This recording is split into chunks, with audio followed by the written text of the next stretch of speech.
Hi, this is the manager's desk. My name's Evan Baltz. I'm a marketing technology leader and a team builder. Had a question come in from one of our Spotify followers about promotions. And it got me thinking about the different aspects of promotions related to the work as a manager and as an employee. There's three different perspectives. There is the employee's perspective on whether they feel like they need a promotion, they need more money, they've been here a long time, how to make that happen. Then there's the manager's perspective. Um, what are you doing to grow the career of your employees? How do you go about that? How do you interact with them? And how do you interact with senior management in terms of allocating the money and getting the resources for those promotions?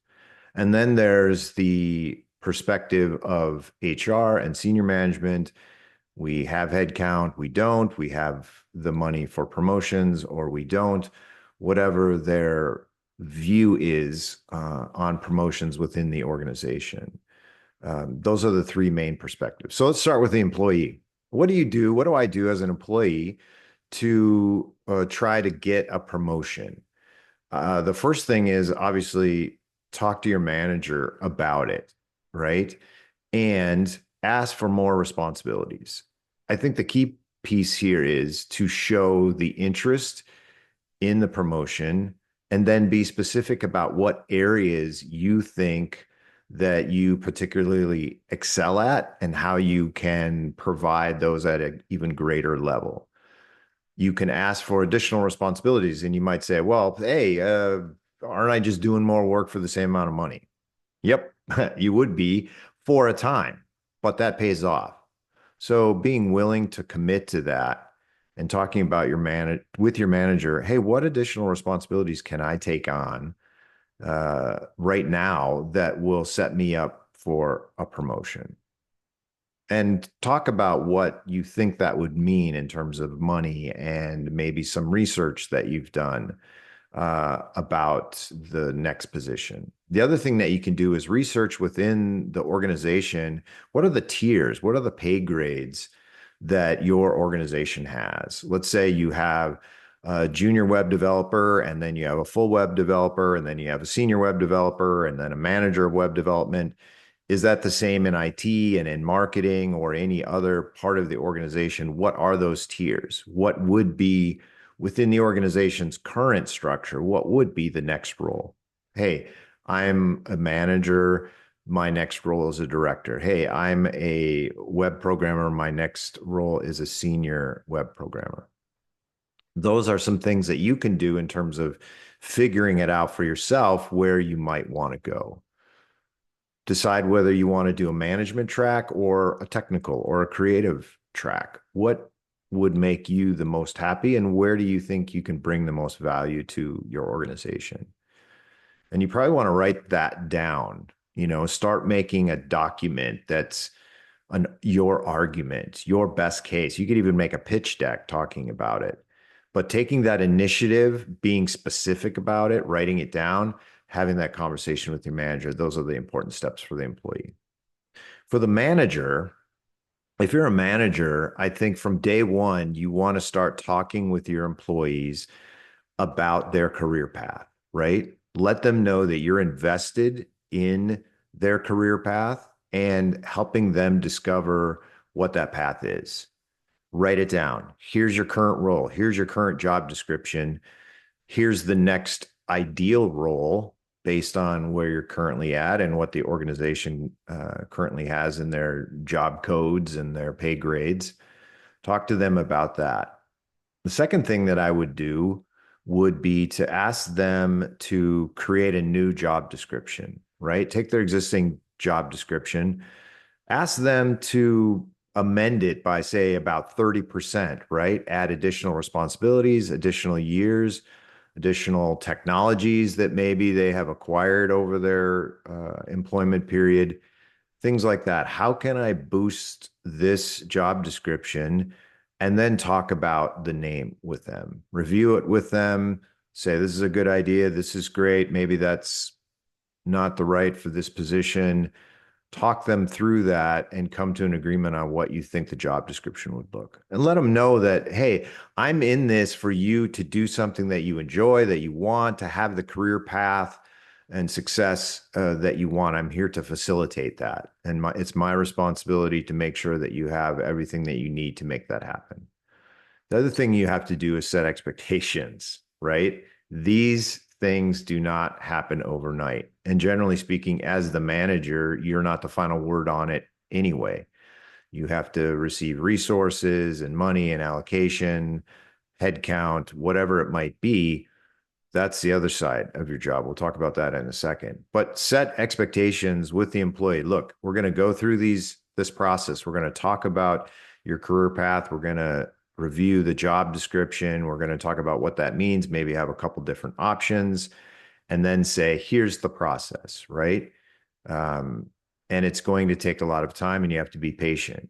But I can give you additional leadership responsibilities. Right now, you can take on those responsibilities. You can start to create your brand as a subject matter expert within the organization. These are all things that you can do to help the employee kind of get ready for that promotion. In fact, show them they're already doing the next level job. I think that's a way to position it. Have to be committed to this. You have to talk about it frequently. Keep employees updated on the process. Here's where we're at. Mention any current issues, provide them positive feedback. Hey, I hear from all the people that you work with that they just love working with you. Let's be sure to add that side of it, your personality, your psychological approach to the work. Let's add that into a job description, that these are key pieces, right? That you get along well with coworkers and you're able to communicate effectively and professionally, things like that. The other side of the manager's role is to pitch that to HR, senior executives, to ensure that your employees can continue to move in that direction. Setting the stage for it by talking about the value of the employee, the work that they've done, the amount of money that they have contributed. For instance, at a previous company, the web portal and the website produced about $175 million worth of value every year. But the web developers didn't know that. They weren't even told how significant they were to the organization. And they were surprised. Wow, I didn't realize that the work I did was that significant. And it was just 3 or 4 people who were primarily responsible for making sure that the lead generation of the web development of the website through their web development was solid, was there, and continued the process. You need to make that argument to senior level executives and to HR too, that this person's work contributes or is entirely responsible for millions of dollars of revenue for the organization, and to not let that get undersold, right? Like, these are, when it's technical fields, especially, these are things that, an average person can't do. Right? This is somebody who can write PHP code. That's not everybody. This is somebody who, has a particular skill set. This is a creative person. Not everybody can do this work. Whatever it might be, these are things to stress. These skills are valuable, and this person is our subject matter expert. We can't afford to lose them. Question is, well, I don't know if we have the money right now. That's usually what comes back, or we don't have enough money to give everybody a promotion. My usual answer for that is, and what I would recommend to managers, especially in the technical field, is say, let's examine what the cost would be if this person were to leave. If they left today, then we would have to hire a contractor and or an agency to fill the void for their work. This person is making $40 an hour. The contractor probably charges over $100, and the agency probably $175 to $200 per hour. It wouldn't take very many hours of that work to actually produce the same amount of money that the employee is asking for in a raise. You can burn through $10,000 with an agency in weeks. You could have just given that to your good employee, your high performing employee, given that money to them rather than to an agency who probably doesn't even really fully understand your brand or how things work or understand who your users are. That's important to recognize and to make sure you make that argument. Look, this person's contributions are critical, and you sure everyone is replaceable. You hear that comment, well, everybody's replaceable. Well, sure, everyone's replaceable, but at what cost, right? There's morale, there's culture, there's word of mouth, there's Glassdoor. There are reasons why you want to retain your existing employees, and it is far more expensive to see them walk away and to have to recruit a new employee and train the new employee, or to pay an agency or a contractor to fill their spot. Way more costly. It's surprising how that's lost on many organizations, right? They just don't want to acknowledge that. I don't know what that's about ultimately, not really understanding that, like rolling the dice and thinking, well, maybe they won't leave and we'll get lucky and save a few bucks. That is not sustainable. I'm here to tell you that's not sustainable for the long term. It's not healthy, and it's not right. When it comes right down to it, it's not the right way to deal with it.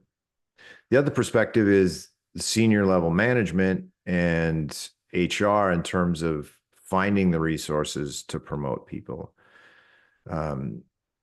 Don't talk about bottom line and we don't have money if you don't have a plan for what it's going to cost to replace that person, right? Like I was just saying, you need to fully understand what it will cost to replace that person. And I would say 98% of the time, you will be way better off just promoting that person and giving them the extra money.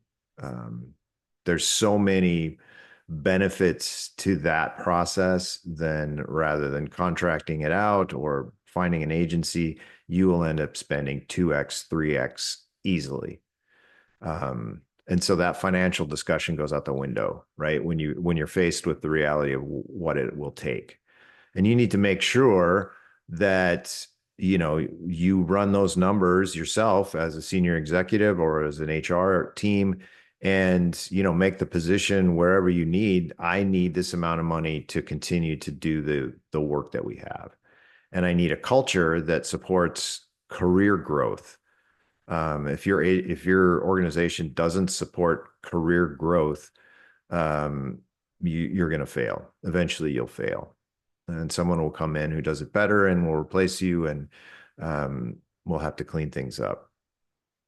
So those are the three basic perspectives. The manager is the key piece because you're in the middle. You have to support your team members' career growth, talk to them about their career paths, encourage them, support them. You have to pitch them to your senior leaders, that promotion. Be talking about these things almost on a daily basis, especially a weekly basis, no less than that, to make sure that the organization understands the significance of this. And if you're the employee, hang in there, right? But be patient. A good manager is going to support your promotion. They're going to help you through the process. They're there to support it. Listen to what they have to say. Be open and willing to take on additional responsibilities, and to be patient. That promotion will eventually come. I hope those tips are helpful. All of these podcasts are available on Spotify. I think that's the best place to actually watch them, but you can also listen to them on iHeartRadio and on Amazon Music. That's it for this time. The Manager's Desk. I'm Evan Baltz.